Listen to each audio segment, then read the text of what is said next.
Bismillahirrahmanirrahim. Assalamualaikum warahmatullahi wabarakatuh. Kembali lagi bersama saya Rio Wijaya di sebuah kisah misteri.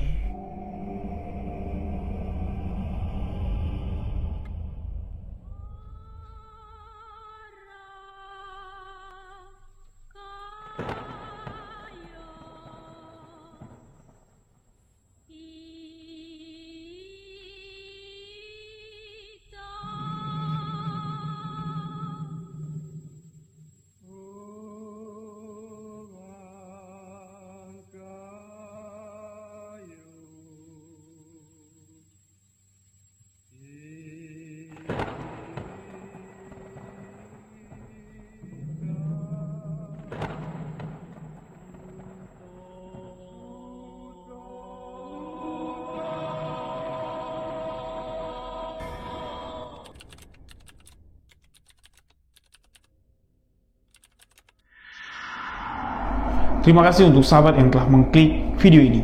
Terima kasih untuk sahabat yang telah memberikan dukungan, memberikan support agar channel ini dapat berkembang.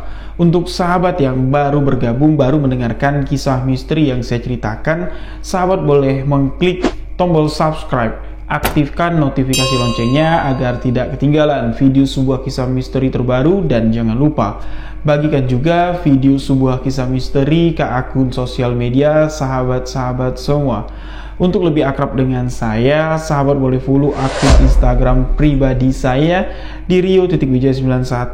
Dan untuk sahabat yang punya cerita misteri yang ingin dibagikan, boleh sahabat tuliskan cerita lalu kirimkan ke alamat email sebuahkisahmisteri@gmail.com. Insya Allah akan saya bagikan di video sebuah kisah misteri selanjutnya. Untuk sahabat, mohon support juga akun sosial media kami di TikTok, Instagram, dan grup Facebook.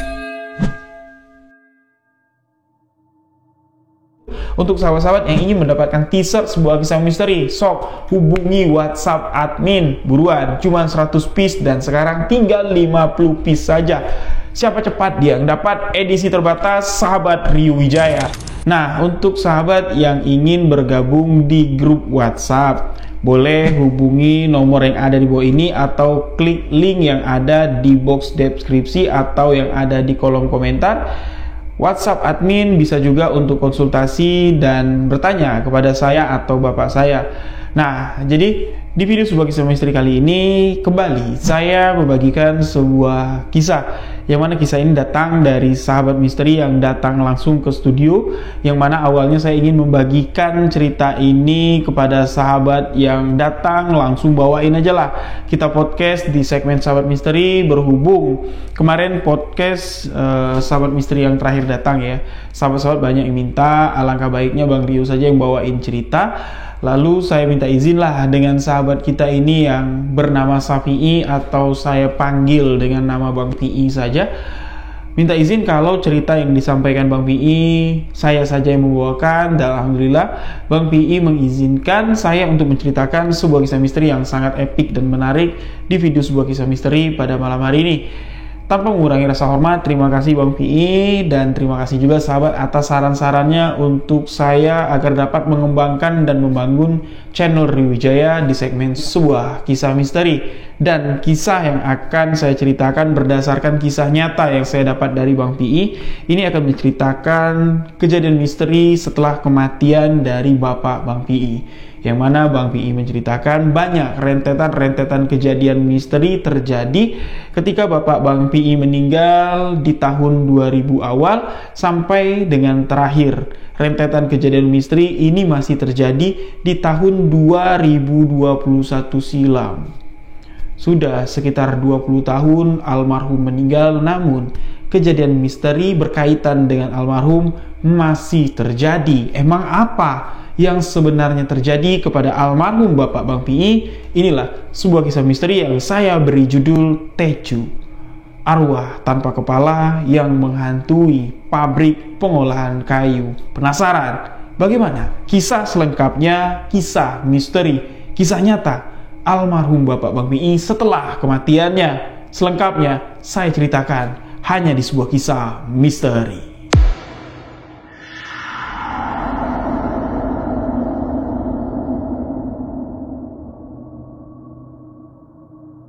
Tecu adalah sebuah istilah penyebutan untuk profesi seorang yang bekerja di sawmill.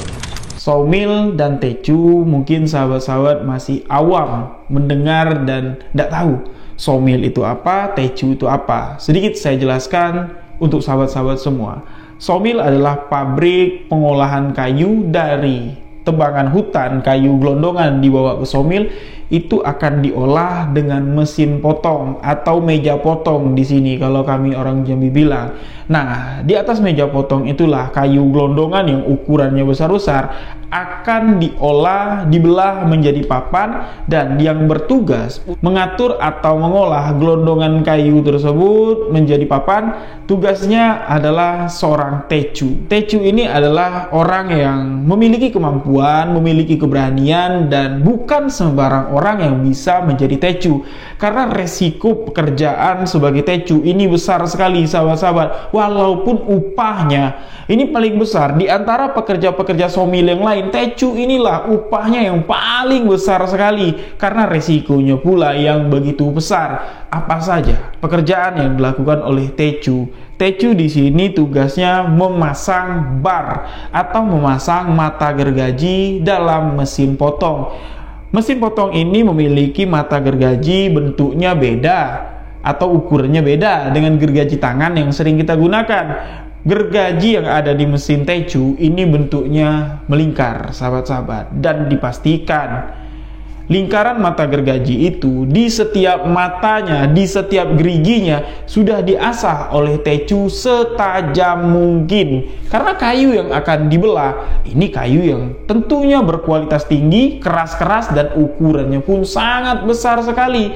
Tugas tecu di sini menyetel mata gergaji yang pertama, yang kedua memasang bar mata gergaji agar pas presisi, tidak boleh terlalu kencang, tidak boleh terlalu kendor. Kenapa tidak boleh terlalu kencang? Kalau terlalu kencang beresiko slip dan bisa patah. Kalau terlalu kendor ini akan nyebat atau banting lah istilahnya, dan itu beresiko sekali untuk sang tecu yang selalu berhadapan dengan mata gergaji. Selanjutnya, tugas tecu yang paling beresiko dan dekat dengan maut, kalau saya bilang selip-selip, nyawa bisa melayang, ini ketika gelondongan kayu ini sudah dihadapkan dengan mata gergaji di atas meja potong.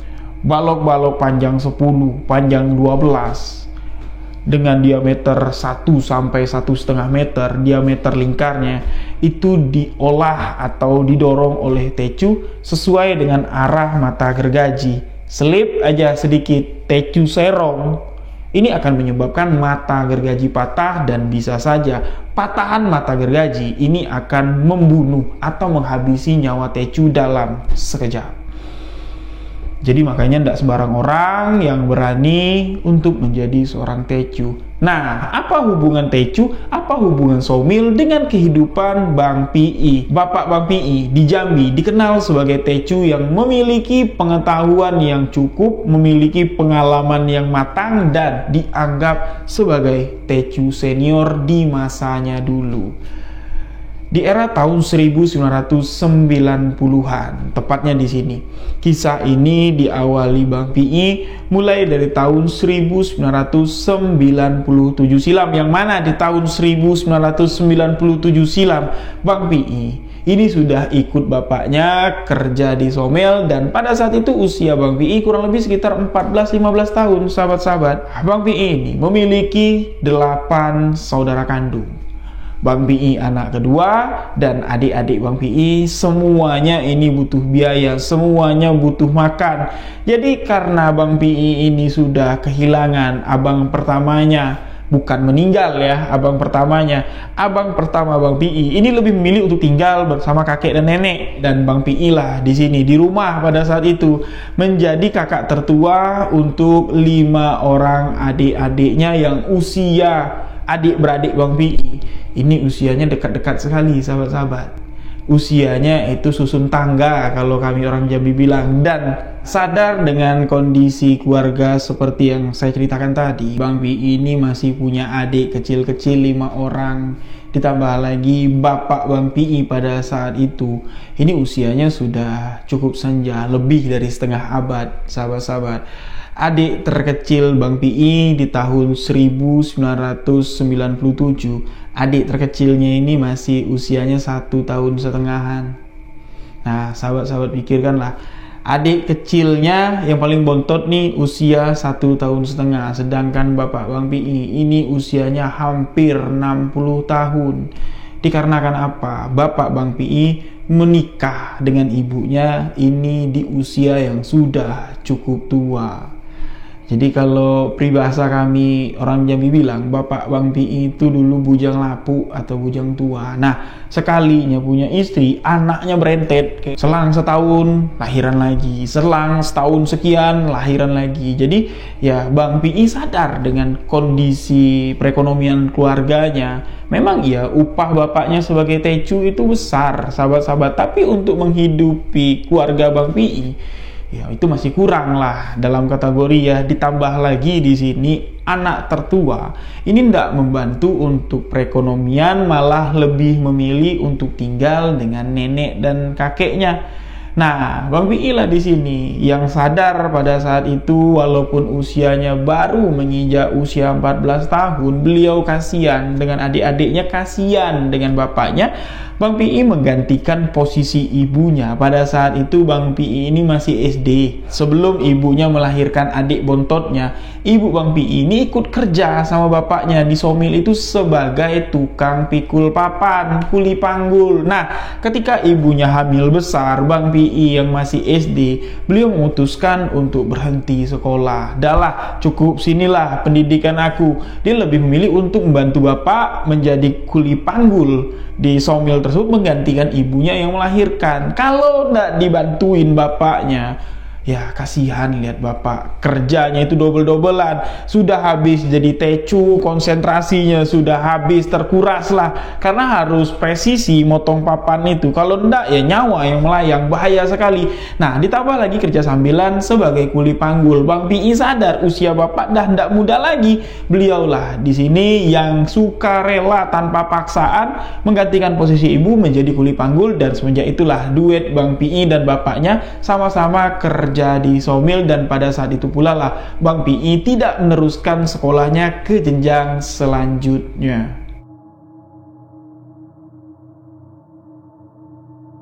Yang mana di tahun 1997 Bang Pi melihat dan menyadari semangat kerja dari bapak Bang Pi ini sudah kurang lah, sahabat-sahabat ya. Tapi memang dituntut untuk kebutuhan yang besar. Bapaknya di sini menyemangati dirinya sendiri, menguatkan dirinya sendiri. Alasan kenapa bapak terlihat tidak semangat lagi, bukan masalah lelah, bukan masalah capek, enggak, tapi dari lingkungan kerja yang membuat bapak sudah kayak kayaknya aku udah males lah kerja, apalagi kerja di somil ini, karena terlalu banyak kenangan. Kenangan apa? Jadi bapak Bang Pi di Jambi ini sebagai orang yang diseniorkan dalam bidangnya sebagai tecu. Dan dulu di somil tersebut, somil yang besar ini, bapak Bang Pi dikenal sebagai tecu 4 sekawan. Karena meja potong atau meja untuk belah kayu di somil itu ini ada 4. Dan 4-empatnya tecu di somil tersebut, tecu-tecu terbaik yang ada di Jambi. Namun di tahun 1997, di saat Bang Pi ini ikut bapaknya sama-sama kerja, Bang Pi melihat semangat bapaknya itu semakin berkurang, bukan karena malas, tapi 3 orang tecu terbaik yang dinobatkan ya, 4 serangkai tecu terbaik, ini 3 diantaranya rekanan kerja bapak Bang Pi itu sudah tidak bekerja di sana lagi. 1 diantaranya sudah meninggal dunia dan 2 ini sudah pensiun. Nah, jadi bapak Bang Pi ini di somil itu sekarang ini membimbing tecu-tecu junior, tecu-tecu muda. Jadi tanggung jawab bapak Bang Pi pun jauh lebih besar. Jadi sambil kerja tuh tidak bisa sambil main-main. Nggak bisa sambil siul-siul, karena Bapak Bang PI selain ngurusin meja dia, Bapak Bang PI juga harus memperhatikan Tecu-Tecu junior ini. Takutnya terjadi kesalahan yang mereka lakukan, nyawa mereka melayang, Bapak Bang PI tidak mau lagi melihat pertumpahan darah di sawmill tersebut di atas meja potong. Dan dari kondisi yang barusan saya ceritakan, gayung bersambut dengan pemikiran dari si yang punya sawmill. Kita sebutlah namanya Akong ya. Ko Akong ini pernah mengatakan atau memanggil bapaknya Bang PI, dan Bang PI tidak sengaja nguping ya, mendengar pembicaraan Ko Akong dengan bapak Bang PI. Ko Akong mengatakan kurang lebih seperti ini. Wak mau ndak Wak? Di sini cuman ngawas saja. Ngawasin tecu-tecu baru, ngawasin keluar masuk balok, ya sambil ngekir lah. Wak ndak perlu necu lagi. Ngekir tuh ngasah mata gergaji ya. Memangnya kenapa Ko Akong? Ko Akong melihat aku udah tua ya, udah ndak sanggup kerja lagi ya. Pendapat Ko Akong ini itu salah persepsi. Diterima oleh bapaknya Bang PI, bukan kayak gitu.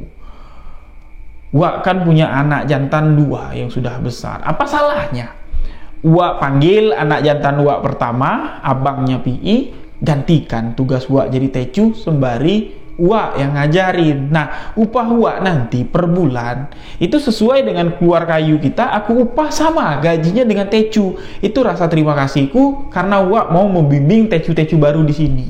Bapak Bang PI berpikir Ko Akong udah nggak mau pakai aku lagi lantaran aku sudah tua, atau lantaran kawan-kawan aku sudah nggak di sini lagi. Jadi Ko Akong mau menggantikan posisi aku. Ya sudah, kalau Ko Akong melihat aku tua, sudah nggak produktif lagi, kerjanya lelet, aku berhenti dari sini kok. Asal Ko Akong tahu, masih banyak sawmill di Jambi ini yang berada di sepanjangan Sungai Batanghari ini yang mau memperkerjakan aku. Nah, jadi sedikit ada perdebatan lah di tahun 97 itu, Ko Akong si pemilik sawmill dengan Bapak Bang PI, tapi Ko Akong mengatakan seperti ini, jangan salah persepsi dulu Wak. Maaf lah kalau aku salah omong. Aku tuh cuma pengen Wak itu duduk santai, menerima hasil atas apa yang telah Wak lakukan di sawmillku. Itulah ucapan terima kasihku. Tapi kalau Wak masih mau necu, masih mau kerja, ya enggak masalah. Kerjalah sampai Wak merasa bosan, sampai Wak sudah menyerah sendiri dengan profesi tecu Wak, aku bakal hargai itu semua, aku bakal tunggu Wak bosan kerja di sini. Nah, jadi keputusan Ko Akong masih membiarkan atau memperpanjang kontrak Bapak Bang PI bekerja menjadi tecu utama di sawmill tersebut dari tahun 97. Beranjaklah ke tahun 2000, yang mana 3 tahun berlalu sahabat-sahabat Bang PI, yang di tahun 97 ini udah ngikut bapaknya di sawmill. Usia Bang PI ini dari 14 tahun sampai di tahun 2000. Usia Bang PI baru beranjak dewasa, baru 17 masuk di usia 18 tahun, dan di usia itu, usia Bang PI baru beranjak dewasa, Bang PI di sini dipaksa oleh keadaan untuk menjadi tulang punggung, dipaksa oleh keadaan untuk menggantikan posisi bapak. Karena di tahun 2000 awal, Bapak Bang PI meninggal dunia. Meninggal dengan cara yang sangat tragis sekali.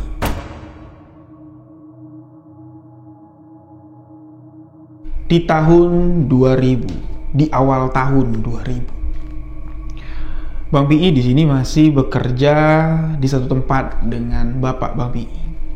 Dengan status ya, Bapak Bang PI ini masih jadi tecu. Bang PI masih jadi kuli panggul di sana, yang mana usia Bapak Bang PI di tahun 2000 ini tepat usianya menginjak usia 62 tahun.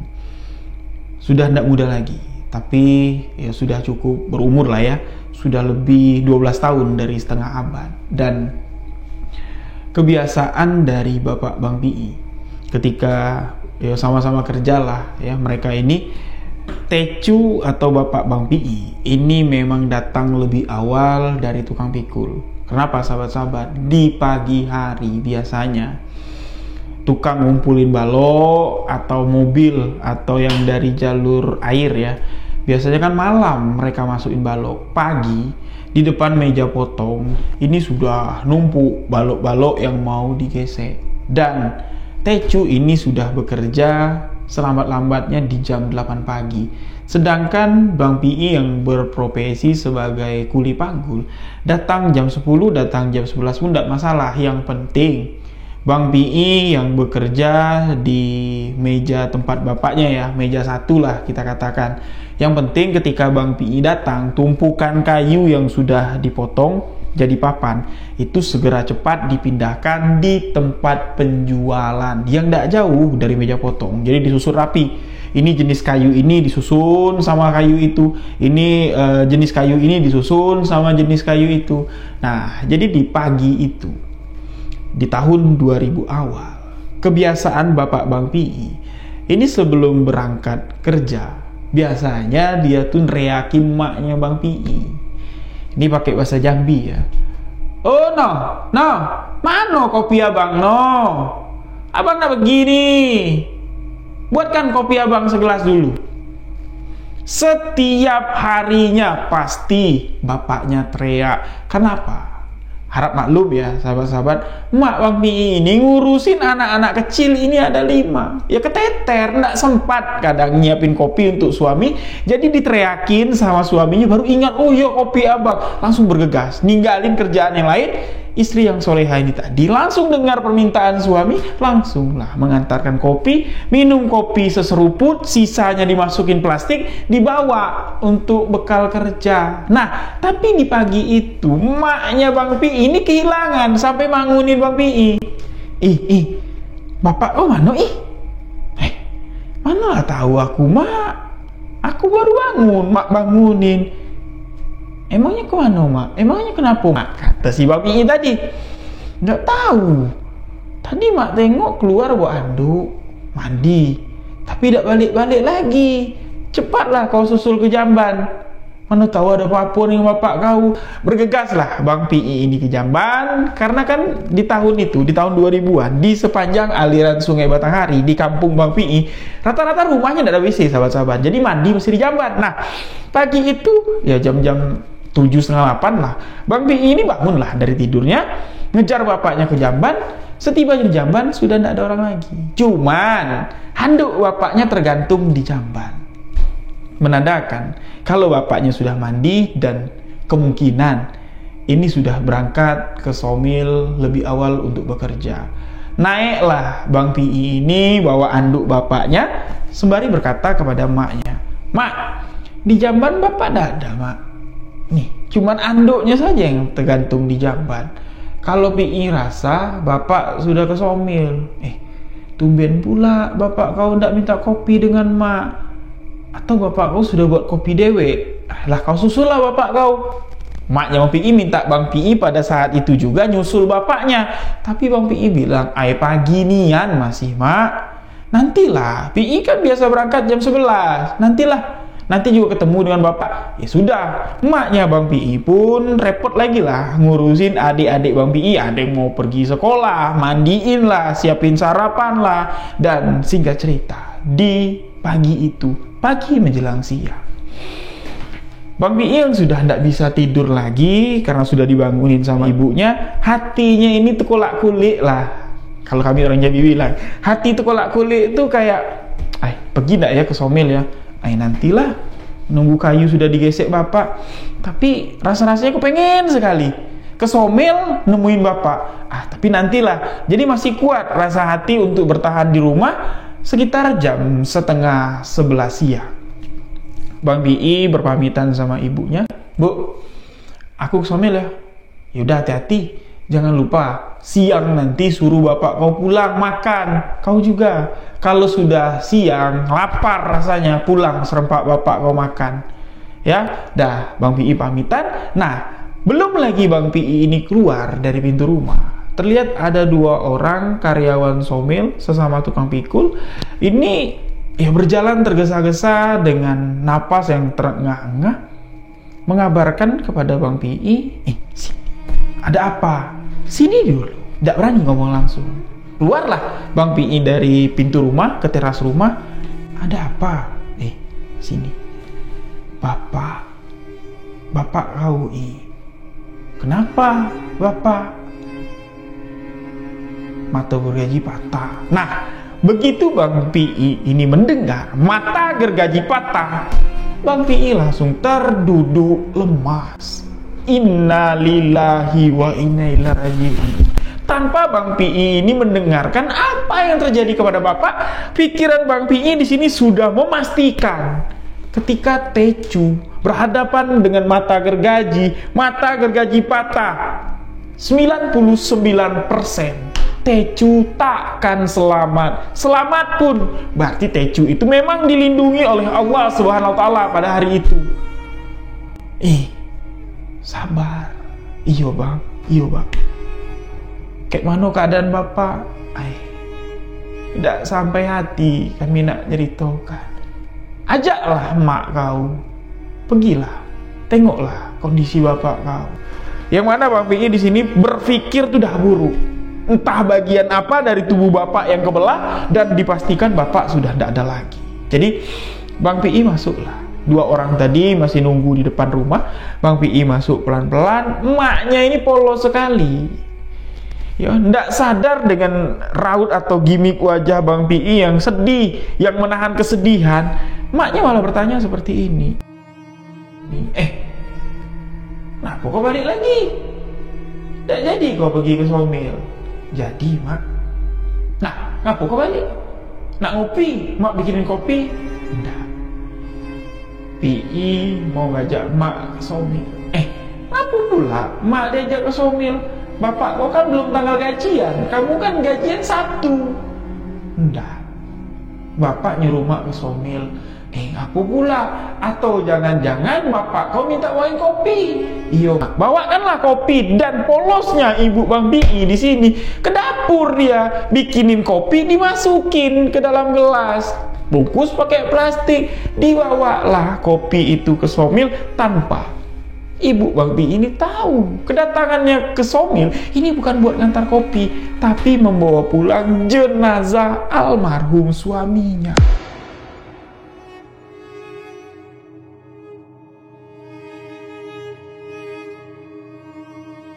Di perjalanan tidak ada yang ngomong, Bang Pi tidak ngomong, yang 2 orang rekanan Bang Pi tidak ngomong. Emaknya pun diam. Jarak rumah ke Somil ini tidak jauh sahabat-sahabat ya. Kalau jalan kaki kurang lebih sekitar 5-6 menit lah. Dan setibanya di Somil, suara mesin itu sudah tidak ada lagi. Sunyi sesunyi-sunyinya. Kok aku nggak ada di sana? Begitu melihat Bang Pi, melihat emaknya, Kok aku langsung ngejar dan minta maaf kepada emak Bang Pi. Ketika kok aku minta maaf, disitulah gelas kopi itu jatuh.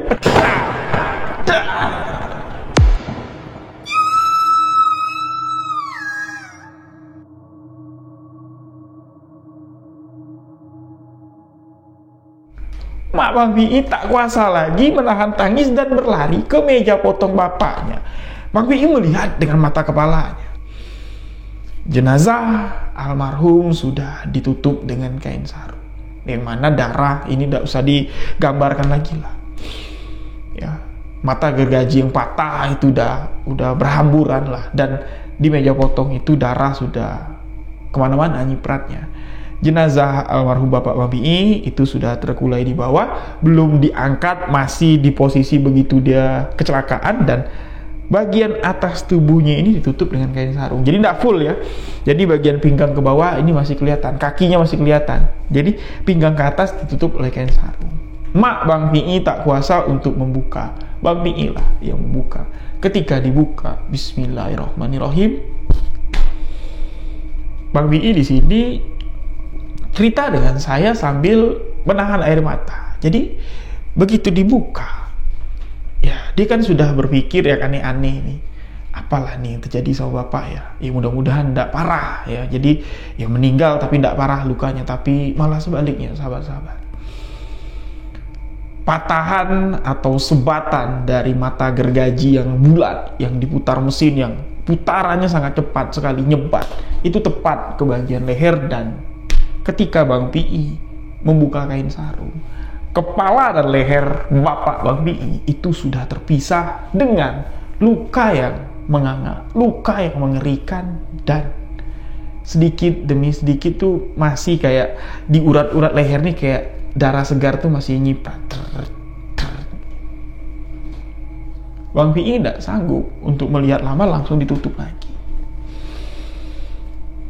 Ibu Bang Pi yang mengetahui kondisi suaminya seperti itu, ya menjerit lah ya, menjerit sejadi-jadinya. Ibunya Bang Pi di sini digotong untuk dibawa pulang ke rumah.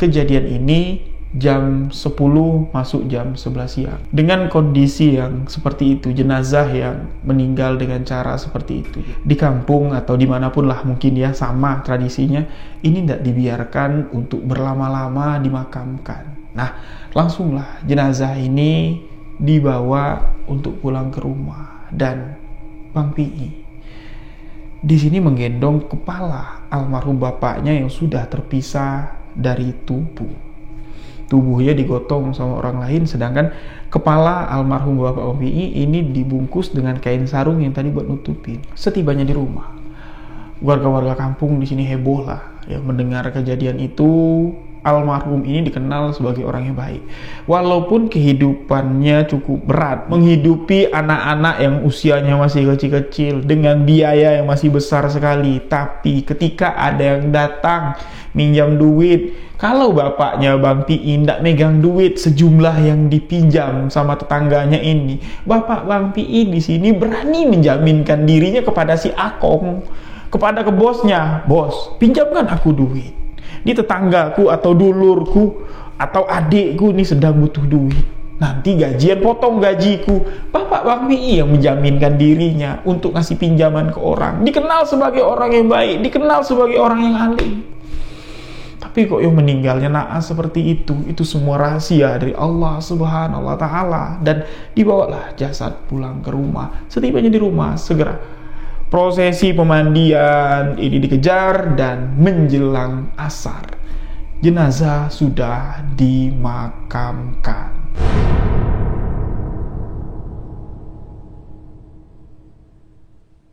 Sedangkan TKP tempat bapak Bang Pi ini meninggal itu ditutup sampai hari ke-7 beliau meninggal dunia. Setelah prosesi pemakaman di malam harinya, acara yasinan pun diadakan, yang mana di sore hari sebelum maghrib. Ingat sekali Bang Pi. Bang Pi menerima bantuan dari Akong, walaupun Akong ini beliau beretnis Tionghoa ya, kepercayaannya bukan Islam lah, agamanya bukan Islam, melainkan agama Tionghoa Konghucu dia kan. Jadi kepedulian Ko Akong ini memang sudah merakyat. Ko Akong ini sudah merasa pribumi di Jambi ini. Beliau datang membawa beras, beliau datang membawa gula kopi, dan memberikan sejumlah uang sebagai uang pesangon lah dari almarhum bapak Bang Pi. Ko Akong mengatakan ketika memberikan semua itu, kalau dihitung-hitung jasa bapakmu untuk usahaku, bahkan sebelum aku megang usaha ini, bapakmu itu sudah kerja dengan bapakku. Aku ini sebagai generasi kedua penerus, dan bapakmu itu sudah dari awal sawmill ini berdiri, bapakmu sudah bantu. Mungkin dengan apa yang ku beri, sejumlah uang dengan sembako, itu tidak cukup untuk menggantikan apa yang telah bapak kau berikan. Tapi tolong terima, inilah yang dapat kami bantu. Dan ketika nanti adik-adikmu sakit, ibumu sakit, butuh biaya, datang ke sawmill, datang temui aku. Kalau aku tidak ngasih, biarlah Tuhan yang membalas. Jadi itulah Ko Akong ini saking dekatnya dengan bapak Bang Pi. Dan di terakhir kalimat atau ucapan Ko Akong sebelum pergi, inilah yang ku takutin terjadi. Setelah itu Ko Akong pergi dan meninggalkan pertanyaan bagi Bang Pi. Tapi pertanyaan dari hati Bang Pi tentang kalimat terakhir yang diucapkan Ko Akong itu berpikir positif. Ya, bapak sudah tua, konsentrasinya sudah tidak fokus lagi, kecelakaan tak dapat dihindari. Itu mungkin apa yang dipikirkan Ko Akong. Dan acara yasinan di malam pertama berjalan lancar. Warga datang semua, hampir seluruh lah warga kampung di sini datang untuk turut serta mendoakan, membacakan surat Yasin kepada almarhum yang sudah meninggal. Yasinan kedua, Yasin ketiga ini berjalan dengan lancar sampai di mana Yasinan di malam ketujuh. Siang menjelang sore, sebelum malam Yasinan ketujuh, sewaktu orang mempersiapkan untuk masak-masak ya, Ko Akong datang dengan beberapa pekerja tecu-tecu yang bekerja dengan Ko Akong, rekanan bapaknya si Bang Pi ya, rekanan yang junior, bukan yang senior. Yang senior kan satu meninggal, dua udah pensiun. Nah, jadi datang ke sana dengan membawa seekor kambing yang cukup besar. Yang mana kambing yang dibawa sama Ko Akong ini sudah disembelih, sahabat-sahabat. Sudah mati lah statusnya. Tapi kambing ini sudah mati, kepalanya tidak ada. Jadi badannya tok utuh, dan diberikanlah kambing itu kepada keluarga Bang Pi. Ko Akong mengatakan, nih aku bantu untuk Yasinan ketujuh almarhum bapakmu. Mungkin cukuplah seekor kambing ini dimasak jadi lauk untuk Yasinan malam ini. Kalau nanti kurang beras atau kurang apa, ambil aja di gudang somil. Di somil itu dia ada kayak koperasi ya bahasanya ya.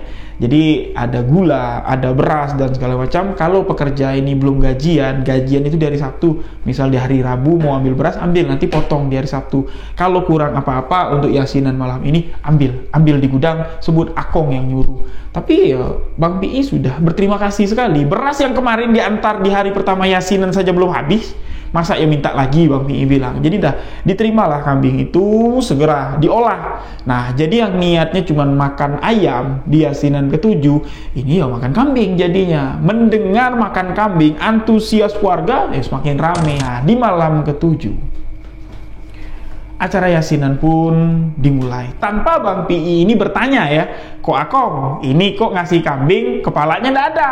Ndak ditanya sama Bang Pi.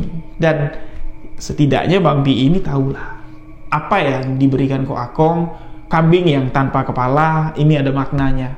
Nah, jadi maknanya nantilah saya ceritain ya di Yasinan ketujuh. Rame ini warga, antusias karena sudah tahu ini makan kambing nih, makan daging, makan enak. Rame lah datang, sampai pakai tenda, pakai tarup di luar rumah Bang Pi yang sederhana, rumah yang semi permanen dari papan ini ya, di ruang tamu, di ruang belakang rame orang Yasinan. Di tengah acara Yasinan, tiba-tiba saja orang yang datang yang tengah membacakan Yasin di bagian tenda depan sama ruang depan, ruang tamu depan, ini berhamburan keluar ketika satu ekor kepala kambing menggelinding masuk ke dalam rumah. Dan ada yang mengatakan melihat yang duduk di luar, ada sesosok yang tidak terlihat dari kegelapan itu sengaja melemparkan kepala kambing ke tempat atau ke tengah-tengah orang yang sedang Yasinan. Sebagian takut, sebagian lagi penasaran dan mengejar sosok yang tiba-tiba menghilang setelah melempar kepala kambing tersebut. Ya, mau tidak mau, karena pada terkejut, Yasin pun dihentikan. Mau diulang lagi nih baca Yasin. Tapi sebelum diulang membaca Yasin, pihak keluarga dari Bang Pi tidak terima. Ini siapa yang meneror nih? Ini pasti nih ada orang yang nakut-nakutin. Dan beberapa tecu yang tadi menemani Ko Akong mengantarkan badan kambing ini berbisik kepada Bang Pi, ini kepala kambing yang kau masak tadi, yang kami antar tadi. Dan kepala kambing ini sebelum badannya kami antar ke sini, kambing ini kami potong di somil, di meja potong bapakmu almarhum, dan kepalanya kami tanam pas di samping meja potong bapakmu, pas di mana tempat bapakmu kecelakaan. Tapi kenapa bisa di sini? Sedangkan yang tahu kami motong kambing di sana cuman kami bertiga, Ko Akong, aku dan dia. Jadi siapa yang melempar? Atau jangan-jangan Ko Akong? Karena Ko Akong kan tidak ada nih di acara Yasinan. Nah, jadi mereka ini penasaran dan ingin ngecek tempat di mana menanam kepala kambing itu, sahabat-sahabat. Pergilah Bang Pi bersama abangnya yang nomor 1 yang tinggal di rumah nenek, ya, sama 2 orang yang mengubur bersama 2 orang yang tadi mengubur kepala kambing di Somil, sedangkan acara yasinan diulang lagi baca yasinnya, dipimpin lagi sama Pak Ustadz. Mereka-mereka yang ketakutan di sini sudah ditenangkan, kepala kambing itu dipegang sama Bang Pi. Kalau memang kepala kambing ditanam di sana, nanti akan kutanam lagi di sana. Entah apa maksud Ko Akong kita tidak tahu, berpikir positif saja. Tapi kalau kepala kambing itu tidak terbongkar, kepala kambing ini dilempar ke rumah, kepala kambing ini bakal lempar ke rumah Ko Akong. Pasti dialah yang nakut-nakutin kita di sini. Pikiran buruk dari PI pun sepintas terbayang seperti itu. Dan setibanya di Somil, 4 orang yang pergi dengan status Somil ini tutup lah. Sudah 7 hari loh Somil ini tutup. Nah, yang pergi itu tadi saya ulang ya. Abang pertama dari Bang Bii, 2 orang tecu yang bekerja di sana yang tadi siang sama Ko Akong nyembelih kambing di sana dan menanamkan kepala kambing di sana. Posisi Somil, saya kasih gambaran sahabat-sahabat. Posisinya itu memang masuk dari jalan utama, ini masuk agak jauh lah ya, agak jauh, dan pintu depan Somil itu semuanya tertutup semua dengan papan. Ya maklum lah, pabrik pemotongan kayu mustahil mau bikin dinding setinggi apapun, tidak bisa, kayu tidak beli lagi, ya kan? Jadi pintunya itu besar, pintunya itu ukuran 2 tronton bisa masuk berbarengan, dan pintunya itu dirantai. Jadi pakai palang kayu digembok, rantainya besar, rantai kapal. Nah, jadi yang megang kunci ini Ko Akong. Tapi kalau orang mau masuk, ini bisa lewat pintu samping. Pintu samping itu kecil, ya muat lah 1 orang masuk. Nah, pintu itu tidak pernah dikunci. Kenapa pintu kecil tidak pernah dikunci, pintu besar dikunci? Ini kan pabrik kayu. Kalau orang mau maling papan sekeping, itu ambillah. Tapi yang ditakutkan orang maling kayu gelondongan. Kalau maling kayu gelondongan, ini tidak bisa lewat pintu kecil. Otomatis harus melewati pintu besar. Makanya pintu besar itu yang diamankan. Pintu kecil tidak pernah terkunci. Malam itu, mereka lewatlah, melewati pintu kecil. Meja nomor 1, ini yang paling ujung. Nah, ketika masuk, ini ketemu meja nomor 4. Lewat lagi beberapa meter, meja nomor 3. Lewat lagi, meja nomor 2. Dan sebelum masuk ke meja nomor 1, seketika hawa di pabrik itu, di Somil itu berubah, membuat tengkuk mereka yang ada di sana berdiri. Sampai-sampai kepala kambing yang dipegang sama Bang Bii jatuh.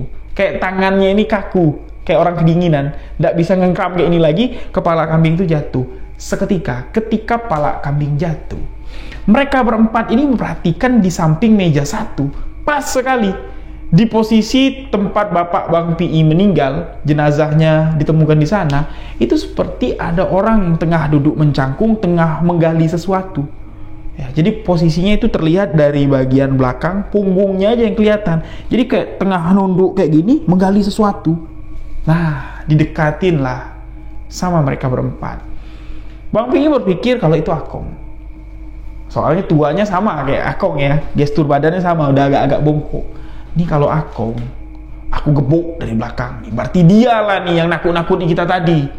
Jadi didekatin sama mereka berempat, dan ketika sudah dekat, sosok itu membalik badannya, dan itu yang membuat mereka berempat ini takut. Sosok yang dari tadi menggali-gali lubang, itu tidak ada kepalanya sahabat-sahabat, dan pakaian yang digunakan oleh sosok yang menggali tanpa kepala ini, itu adalah pakaian serupa dengan pakaian almarhum Bapak Bang Bii ketika meninggal dunia.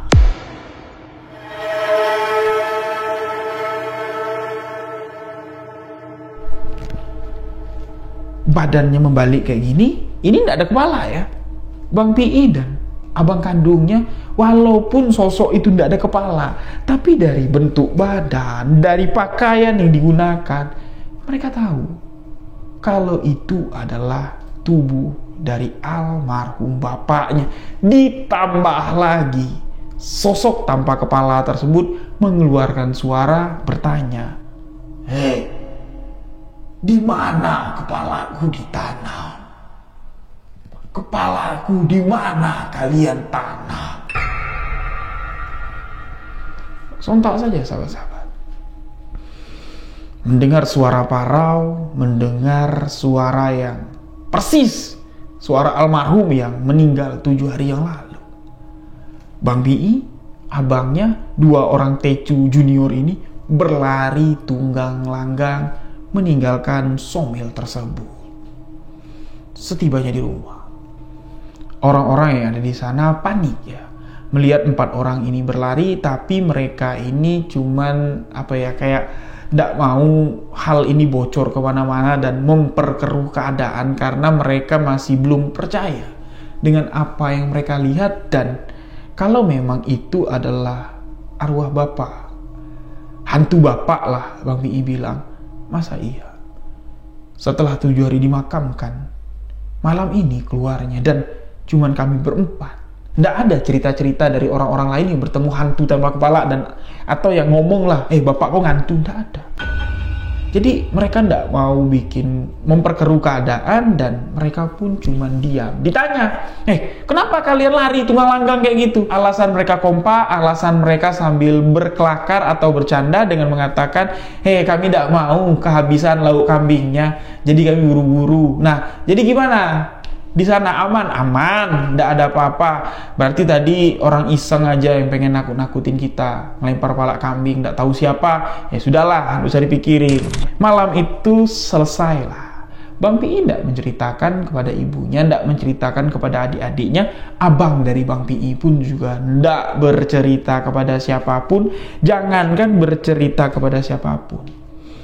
Ketika beresin sisa-sisa makanan di acara yasinan, ngeberesin rumah setelah acara yasinan, tak sepatah kata pun keluar dari lisan abang Bang Pi. Diam aja, diajak ngomong, diam aja. Sembari wajah pucat mengeluarkan keringat yang bercucuran, keringat ketakutan. Sedangkan Bang Pi tidak. Mencoba untuk rileks, mencoba untuk berpikir jernih, dan satu-satunya orang yang pengen cepat-cepat ditemui Bang Pi di keesokan harinya itu adalah Akong. Karena Bang Pi yakin ini ada kaitannya dengan ritual yang dilakukan Akong ya di hari ke-7 bapaknya meninggal dan kepala kambing ditanam di sana. Ada apa? Bang Pi ingin menanyakan itu. Singkat cerita sampailah di keesokan paginya. Yang mana dikabarkan Somil itu sudah buka ya. Jadi berbelasungkawa atas kecelakaan yang menimpa almarhum bapaknya si Bang Pi itu sampai selesai malam nuju. Jadi hari ke-8 Somil sudah beroperasional lagi. Bang Pi ini tahu kalau pagi Akong ini tidak ada di Somil. Biasanya koperasi itu buka ini ba'da zuhur. Biasanya kan orang-orang mau balik ke rumah, kalau gula kopi habis, itu kan baliknya makan siang. Di jam-jam pegawai balik makan siang inilah Akong ini datang ke Somil untuk membuka koperasi, untuk ngasih pinjaman buat pegawai-pegawainya. Nah, ketika azan zuhur berkumandang, Bang Pi yang baru bergerak dari rumah, langsunglah menuju koperasi yang ada di samping Somil dan bertemulah dengan si Akong. To the point. Bang Pi langsung belak-belakan bertanya dengan Akong. Kong, aku mau ngomong sama Akong. Ngomong apa Akong harap jujur. Ada hubungan apa kematian bapakku dengan Akong menanam kepala kambing di hari ke-7 setelah bapakku mati? Dan apa yang terjadi tadi malam pasti Akong tahu dan ada kaitannya dengan apa yang Akong lakukan. Apa yang terjadi? Bang Pi menceritakan, sontak di sini Akong pucat, Akong ketakutan, dan dia pun menangis. Entah bapakmu pernah cerita atau tidak, apa yang akan kusampaikan, ya syukur-syukur Pi sama keluarga percaya dengan apa yang Akong ceritakan. Kalau ndak percaya juga, Akong ndak bisa berbuat apa-apa, tapi minta tolong bapakmu itu sudah lebih dari karyawan ku anggap, sudah lebih dari kawan ku anggap. Kalau dibilang aku anggap kayak abangku sendiri. Karena bapakmu itu dekat sekali dengan bapakku. Bujangan bapakmu sumuran kamu itu sudah jadi ajudan bapakku untuk mengelola Somil ini. Nah, jadi di tahun 1997 dulu, di usia bapakmu yang ya sudah tua lah, belum 60 bapakmu pada saat itu, tapi aku ini sudah punya feeling. Akong sudah bermimpi berkali-kali bertemu dengan bapakmu dengan keadaan yang seperti dia meninggal kemarin. Mendatangiku di dalam mimpi, orangnya masih hidup, tapi di dalam mimpi bapakmu itu sudah tidak ada kepala, sudah putus, dan mengatakan, Kong, aku bakal nyamain kawan-kawanku, Kong. Aku bakal sama, Kong, dengan kawan-kawanku, Kong. Kawan-kawanku di sini, Kong. Aku bakal sama dengan mereka, Kong. Bakal di sini juga, Kong. Nah, aku feeling sudah, makanya aku suruh bapakmu berhenti. Aku suruh bapakmu ngawas di sini dengan gaji yang sama seperti ku gaji sebagai tecu. Tapi bapakmu menganggap aku ngusir bapakmu. Nah, Bang Pi ini kan mendengar, nguping pada saat itu, dan Bang Pi pun mengiyakan. Iya, Kong. Pada saat aku ngomong di koperasi ini, aku kan dengar. Aku kan nguping pembicaraan Akong. Aku tahu. Nah, kau tahu itu. Kau tahu enggak alasanku apa? Nyuruh bapakmu berhenti 3 tahun silam. Ya inilah yang kutakutkan. Kau tahu enggak? Bapakmu itu di sini digelar 4 sekawan tecu. Kemana 3 tecu kawan-kawan bapakmu? Kau tahu enggak? Enggak tahu kau kan? Aku ceritakan. Yang pertama, tangannya putus di meja 1. Pindah bapakmu ke meja 2, meja 1 dikosongkan. Main kami 3 meja. Satu lagi, bagian dadanya putus, mati di meja 3. Sama kejadian kayak bapakmu. Nyetel, terlalu kendor, nyebat, pas dorong kayu, ngebanting, belah dadanya. Kau belum lahir pada saat itu. Ceritanya pun tidak banyak orang tahu. Meninggal, mati, bersimbah darah di sawmill ini. Sisa 2 orang, kami main 2 meja. Tidak lama berselang setelah kematian dari salah satu kerabat dari 4 tecu sekawan ini, operator yang terakhir lengannya putus. Gara-gara apa? Tidak sadar. Dorong kayu sembari tangannya melintang. Dan dia pun tidak sadar kalau tangannya sudah putus ketika dia melihat darah bercucuran, darah muncrat dari pergelangan tangan yang putus. Barulah dia teriak minta tolong. Untung selamat. Kau tanya sama ibumu, masih hidup orangnya. Dan dari situlah aku berpikir, tecu 4 sekawan ini tinggal 1. Tecu 4 sekawan ini mengalami hal yang menakutkan di sawmill ini. Ada apa dengan mereka? Sedangkan mereka pendiri tecu pertama di sawmill ini. Aku mau bertanya kepada siapa? Bapakku sudah meninggal. Aku mau bertanya kepada siapa? Aku tanya sama bapakmu. Bapakmu enggak tahu. Bapakmu bilang, ya itu cuma kecelakaan kerja. Dan setelah itulah, setelah tecu-tecu baru masuk, aku dimimpiin terus. Di tahun 97 itu bapakmu datang tanpa kepala mengatakan, Kong, aku bakal di sini, Kong. Aku bakal di sini nyamain kawan-kawanku, Kong. Ibarat kata, ya sudah memberi isyarat lah kalau bapakmu itu akan mengalami kecelakaan. Makanya bapakmu kusuruh jauh-jauh dari mesin. Ngawas sajalah di sawmill ini. Tapi bapakmu tidak percaya. Nah, kalau kau tanya, ada kaitan apa kejadian-kejadian itu dengan usaha yang kujalankan? Jujur, usaha warisan keluargaku ini berjalan sesuai dengan apa adanya. Kami memang non-muslim, tapi kami tidak pernah melakukan hal-hal yang kotor. Nah, jadi pada saat itu Bang Pi ini kayak, apa ya, mau menyalahkan Akong, tapi Akong sudah memperingatkan bapaknya. Dan kalau ya memang Akong ini ada niat jahat sama bapaknya, tidak mungkin Akong ini memperingati bapaknya untuk berhenti, dan itu didengar langsung oleh Bang Pi dengan telinganya. Tidak bohong, Akong bilang berhentilah. Cari tecu lain. Kau ngawas di sini ku gaji sama dengan gaji tecu. Memang betul. Itu yang terucap dari mulut Akong, dan ketika Akong ngomong kayak gitu, itu penuh dengan kekhawatiran. Nah, jadi mereka berdua ini kayak apa ya? Kayak saling berdiskusi. Jadi kayak mana, Kong? Aku takut kejadian ini manjang kayak gitu ya, berkepanjangan. Jadi apa ya caranya supaya orang-orang tidak tahu dan kita cepat menyelesaikan? Takutnya malam nanti sosok itu datang lagi, takutnya menghantui warga. Nah, si Akong ini memiliki kepercayaan Konghucu ya. Jadi ini bukan membanding-bandingkan kepercayaan, tapi di setiap kepercayaan itu kan punya ritual masing-masing ya. Kalau kita kan mungkin ruqyah atau mendoakan almarhum yang sudah meninggal, dan di kepercayaan Konghucu, mereka ini bisa berkomunikasi dengan orang yang sudah meninggal dengan melakukan mediumisasi dari apa ya bahasanya ya, ini kayak ustadznya lah ya.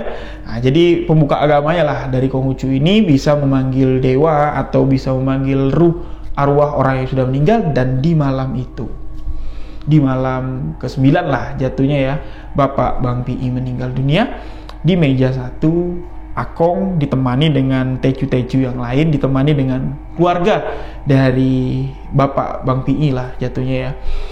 Mereka melakukan ritual keagamaan, kepercayaan dari si Akong, dan pembuka agama dari si Akong ini kesurupan. Kesurupannya itu sahabat-sahabat, kesurupannya itu dengan menggunakan bahasa Jambi Tulen yang fasih, bahasa sehari-hari bapaknya si Bang Pi almarhum, dan suaranya itu berubah.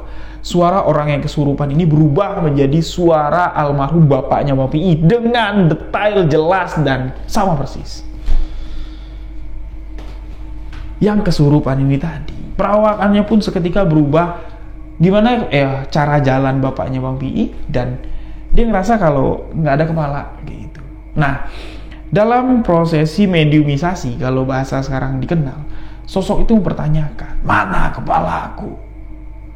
Kepalaku di mana? Seharusnya kepalaku yang ditanamkan di sini, bukan kepala kambing. Mana kepalaku? Ambilkan kepalaku, tanam kepalaku di sini, bukan kepala kambing. Jadi ya, dia seakan-akan marah. Kepalanya itu yuk tanam di situ, jangan digantikan dengan kepala kambing. Dan dari percakapan inilah, dari mediumisasi inilah, pihak keluarga Bang Pi dan pihak dari Akong, keluarga Akong yang melakukan ritual keagamaan yang bisa memanggil atau berkomunikasi dengan arwah yang meninggal, ini menyimpulkan kalau yang masuk, yang dipanggil itu bukan arwah sejati dari almarhum yang sudah meninggal, melainkan sosok demit, jin, iblis, penghuni lokasi tersebut yang menyerupai, yang ingin memfitnah almarhum yang meninggal tadi. Secara tidak langsung, Ustadz yang dibawa oleh keluarga Bang Pi melihat yang masuk itu bukan sosok ruh manusia. Itu lebih layak seperti jin kasar. Jin kasar itu jin yang kotor ya, jin yang jahat lah ya. Sedangkan pihak dari pembuka agama si Akong ini ya juga mengatakan hal yang serupa, mirip lah. Jadi yang masuk itu bukan arwah yang meninggal. Semestinya kalau yang masuk itu arwah yang meninggal, bukan dia meminta hal yang seperti itu, tapi menangis, bercerita, minta istilahnya nitip pesan lah ke anak-anak, ke istri yang ada di sana. Itu sejatinya kalau ruh yang dipanggil itu masuk. Ya, bukannya marah-marah, bukan minta yang aneh-aneh, so tidak. Jadi istilahnya ada kesempatan dia bisa masuk, dia berpesan, dia minta maaf, itu yang seharusnya dilakukan. Dan pembuka agama dari si Akong sependapat dengan Pak Ustadz yang dibawa oleh keluarga Bang Pi kalau itu adalah sosok gaib jin. Nah, dikeluarinlah jin itu tanpa dipinta apa maumu, ndak mau ngabulin kepala almarhum yang sudah dikubur selubang dengan jasadnya elok-elok di liang lahat. Itu dipindahkan ke sana, itu tidak bakal terjadi. Dan setelah mediumisasi itu dilakukan, besok paginya keluarga Bang Pi dipanggil sama si Akong. Jadi orang-orang yang tahu lah terkait dengan kejadian ini diminta untuk tutup mulut. Si Akong mengatakan, aku tidak sanggup lagi lah jalani usaha ini, dan aku tidak bisa menggantikan almarhum Bapak Pi, orang kepercayaanku, untuk menjadi tecu atau pengawas tecu. Aku takut permintaan dari jin penghuni somilku ini tidak diturutin ya. Korban-korban selanjutnya berjatuhan, darah semakin banyak mengalir di mesin potong atau di meja gergajiku ini. Aku memutuskan untuk menutup total somil tersebut di tahun 2000. Yang mana di tahun 2000 ini dunia perkayuan di Jambi ini sedang gila-gilanya sahabat. Akong lebih memilih untuk tutup. Banyak bisnis warisan dari keluargaku untuk kujalankan daripada menjalankan hal yang akan banyak menelan korban. Nah, singkat cerita sahabat-sahabat, 4 mesin itu dijual semua, somil itu dikosongkan, lama somil itu dikosongkan. Nah, jadi setelah kejadian di tahun 2000, ya setelah somil itu ditutup, ya alhamdulillah, pihak keluarga ini tidak pernah diteror oleh sosok yang katanya hantu tanpa kepala. Namun warga-warga yang sering beraktivitas malam seperti ya lokasi somil ini kan agak terpencil. Pemuda-pemuda yang hobinya berjudi ini memanfaatkan somil yang pakai atap yang tertutup lah ruangannya untuk main judi di lokasi tersebut di tengah malam. Nah, jadi mereka-mereka yang main judi inilah yang sering diganggu sosok hantu tanpa kepala yang mencari kepalanya ditanam di mana. Ya, jadi ada satu peristiwa anak-anak muda yang main judi di sana. Jadi lokasinya ini kan tidak terlalu jauh dari Sungai Batanghari, somilnya ini.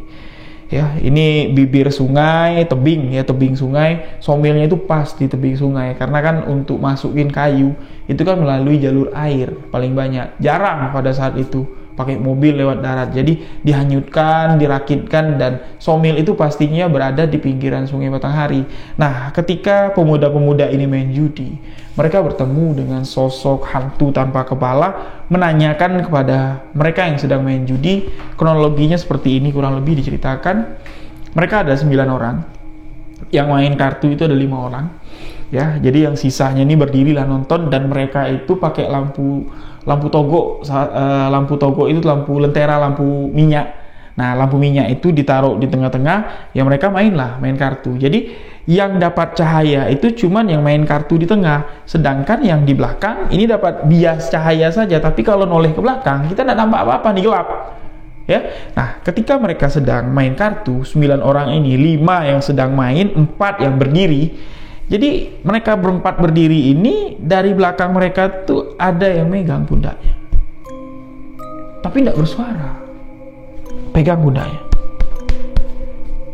manggil tapi tidak ada suara, ditoleh ke belakang, tidak ada siapa-siapa.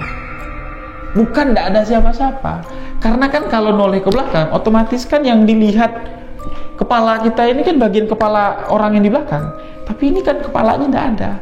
Dilihat ke belakang tidak ada orang, pas ngelihat ke belakang, pundak yang dilihat kayak ini. Ini ada tangan yang nepuk, barulah dia ngelihat ke bawah, orang yang nepuk pundakku tidak ada kepala. Hah?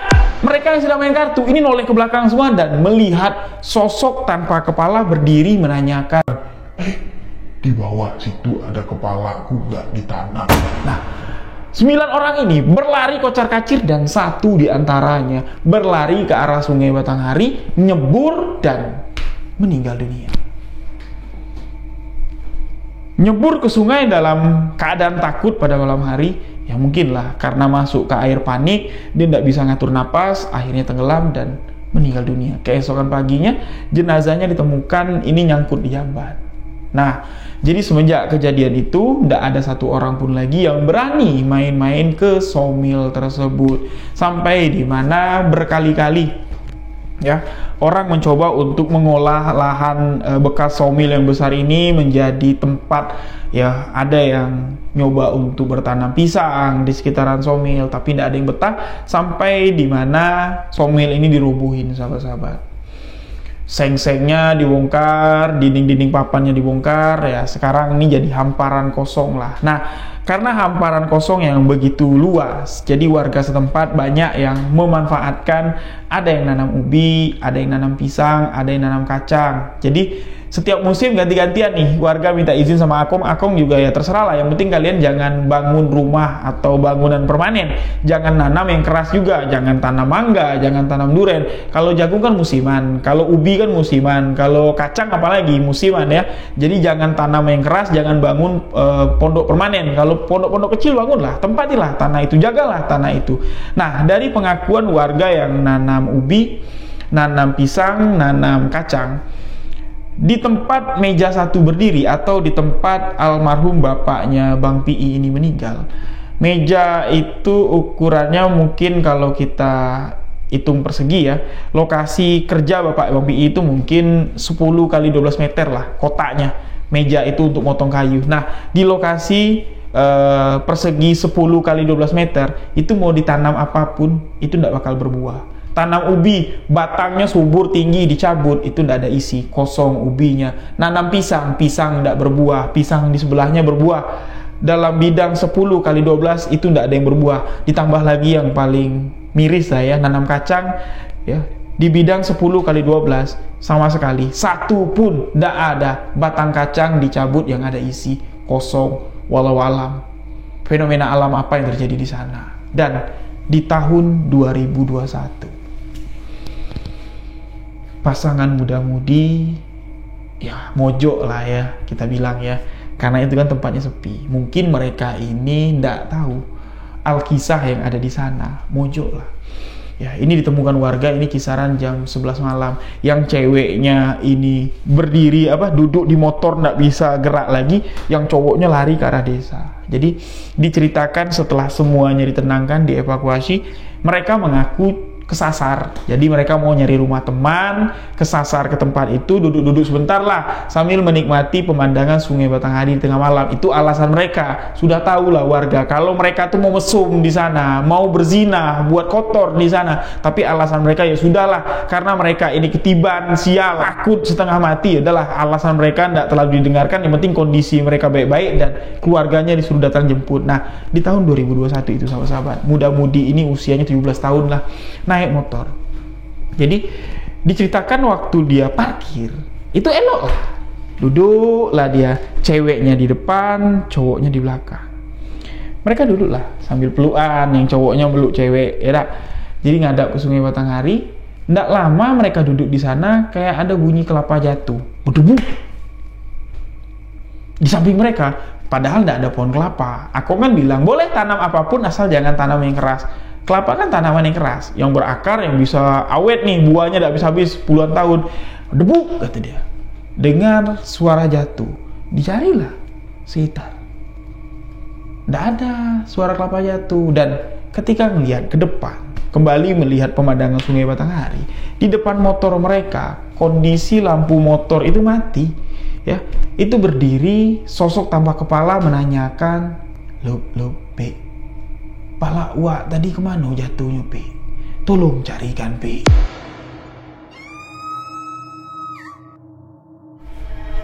Mendengar kalau sosok tanpa kepala ini minta tolong carikan kepalanya, muda-mudi ini tahu kalau yang di hadapannya itu bukanlah sosok manusia. Yang laki-laki ini berlari sendirian ninggalin ceweknya, dan cewek itu ketika ditemuin sama warga, ini badannya sudah dingin dan nutup ini, ketakutan. Tapi tidak pingsan, menutup mata menggigil ketakutan. Dan sedangkan yang laki-laki ini berlari sendal kemana, dia jatuh berapa kali di jalan yang berlumpur itu. Jadi ditemuin warga, dia tuh panik, tolong, tolong, tolong. Ditanya warga kenapa, ada setan wak, ada setan wak, tolong wak, tolong wak, tolong kawan aku wak, kata dia. Berlarilah warga ke sana mengevakuasi yang cewek. Sekali ditanya kejadiannya kayak gitu. Nah itu terjadi di tahun 2021. Sudah berapa lama? Dari tahun 2000 ke 2021. Sekitar 20 tahun masih ada teror yang dialami di lokasi kejadian tersebut. Wallahu a'lam bishawab, apakah itu arwah dari almarhum atau itu adalah kelakuan dari jin penghuni Saumil Koakong. Dan itulah kisah misteri yang diceritakan langsung oleh Bang PI kepada saya, dan saya diizinkan ya untuk membagikan kisah ini. Bang PI mengizinkan saya membagikan kisah ini. Pertama, jujur kalau Bang PI menceritakan ini, dia ndak bakal menceritakan kronologi seperti apa bapaknya meninggal. Karena saya aja tadi, sahabat-sahabat boleh lihat ya, bergetar rasa hati ini, menahan tangis ketika di bagian Bang PI membuka tutup jenazah yang ada di mesin atau di samping meja potong. Jadi ya alhamdulillah saya dapat menyampaikan apa yang ingin disampaikan Bang Pi. Mohon maaf sahabat-sahabat jika ada salah kata, salah ucap dalam penyampaian kisah ini. Untuk sahabat yang ada di Jambi, sok datang ke studio kami, kita sharing-sharing sambil ngopi untuk berbagi pengalaman cerita misteri.